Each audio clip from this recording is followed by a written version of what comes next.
Hi everyone. In this video, we'll be going over several ways that you can position yourself in front of the camera so that you can get the most out of your online lesson, as well as get more feedback when you video record yourself at home. So before we get started, you'll want to make sure that you have your music stand in front of you and it's out of the way of the camera so you can actually see the entire body. Now, you'll want to make sure that you have a tuner, a metronome, and of course a pencil, so that you don't have to take time during your lesson to go find one. If you do not want to use a physical tuner metronome, you can always have a device that has a metronome app as well as a tuner app.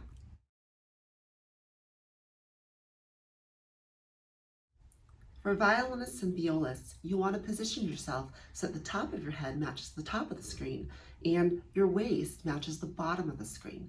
This will allow you so that as you put your violin into position, you'll be able to see the entire bow hold, the elbow, and the instrument.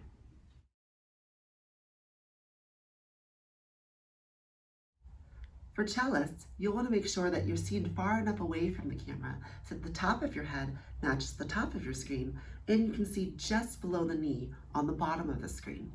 This will allow you to see all aspects of both your left hand and your right hand technique. Now, be sure to have the music stand just slightly off to the side so that you don't block the view of the camera.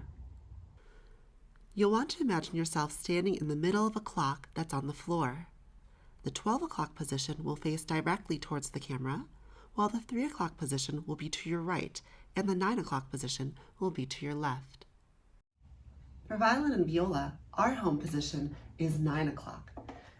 This allows for a complete view of if your bow and bridge are parallel to one another, as well as your elbow and your wrist. You can think of this as having the violin parallel with the camera. Another great position is 12 o'clock. Simply point your scroll directly at the camera, and as you bow, you'll be able to see how much bow you're using, if you're in the right part of the bow, and if you're dividing your bow properly. It also has a great view of your left-hand fingers. Our final view is 3 o'clock. Simply point your scroll at 3 o'clock, and you may find that you have to back up in order to be in view of the camera. The 3 o'clock view allows for a really great view of the thumb, the wrist, and the elbow, and has a nice view of your fingers so you can check for proper finger patterns. For cellists, our home position is 12 o'clock with the hips and the shoulders facing forwards.